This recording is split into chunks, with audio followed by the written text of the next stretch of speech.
Nobody likes to be told no. Also, no one likes to be left out. Nobody enjoys being excluded from insider decision making or not knowing the reason why they're being told no. Running a city is serious business. It also takes a surprisingly large number working as a team. And as leaders, we're all accountable at a much higher level in a much more visible world. Even if saying yes impulsively won't get you in the news tomorrow for stupidity, there are even worse consequences from those on your team. It's like coming out of the grocery store with no vegetables and you caved to the Girl Scout cookies at the door. I think we all know that it's not just a budget scarcity issue, and we're also not just talking about delayed gratification. This video is for anyone interested in budget excellence at any city in America. I'm going to reveal why, whether you're a finance director, city manager, mayor, or city council member, you need to say no to budget requests and expect no when you want something too. I'll explain why saying no is excellent stewardship of taxpayer money and how not yet forces the absolute best decision process that is fair to everyone and how that gets you to yes.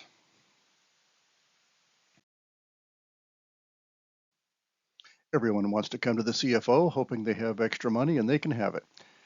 Everyone wants to be told yes, but that's completely unrealistic. And that incentivizes a race to the finance department, first come, first served. Or it incentivizes keeping secrets so that no one else competes. Or it incentivizes the CFO to secretly hide new revenue or savings.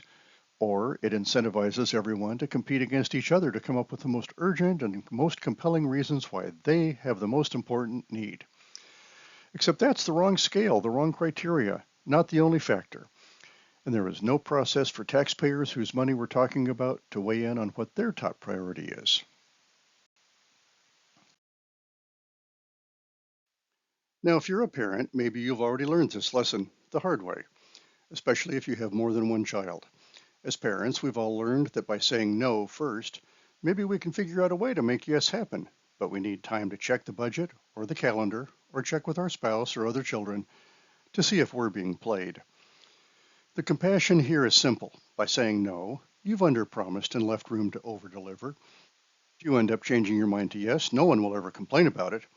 The catch is, though, that in city budgeting, you've got many competing budget requests and some that will pop up unexpectedly in the future. So just saying no to buy time is insufficient for complexity. So let's talk about turning no into not yet.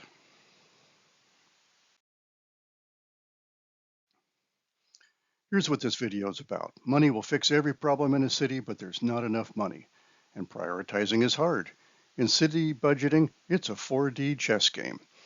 So there's a combination of two tools I have found that has transformed city budgeting processes year-round. You're a city leader. You need a tool for complex decision making. You're probably familiar with the Eisenhower matrix that weighs importance versus urgency. My first tool gets us into 4 dimensions right away.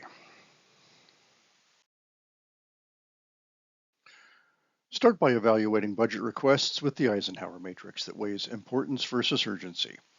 Things that are both urgent and important have to get done now. It's the other areas that we struggle with. Urgent things that are unimportant drain resources and should be avoided. Unimportant and non-urgent things should be kept on the list so we don't lose them. But it's the important things that are not urgent that should be planned and focused. Problem is, and you already know this, we never get out of the green box. There's never enough money for just those things. I've sort of added a Moscow matrix because you should also rank budget requests considering must-have versus nice-to-have. And let's also add the idea of whether other funding could materialize, such as grant or other restricted funding. You have to have some rationale, and you have to share it with your requesters. Everyone gets it. You just have to be really transparent and really honest. So tool number 2 is your list. Make a wait list. It needs to be famous. Everybody needs to know it exists. Everyone knows you have it. Everyone knows you promise to capture requests, not lose them.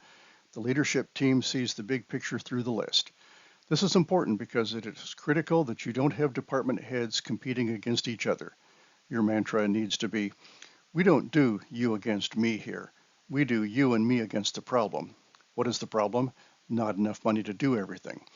We have a city to run. Our taxpayers get it too. We're not going to be childish and selfish in public.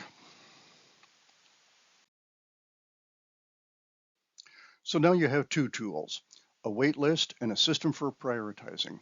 So here is your ask to the executive, the city manager, or the mayor. Ask them this.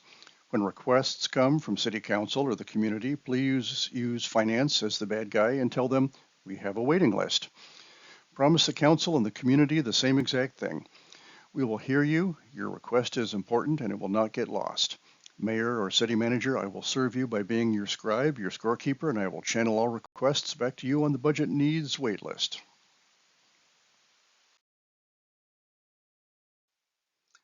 As the year plays out after budget adoption, deliver on your promise, but working with the team, the executive, and the governing body.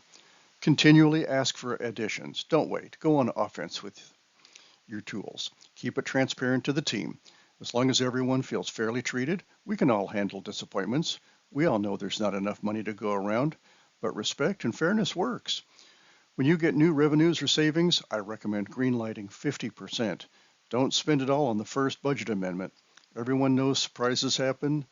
Strong cities keep contingency funding in reserve.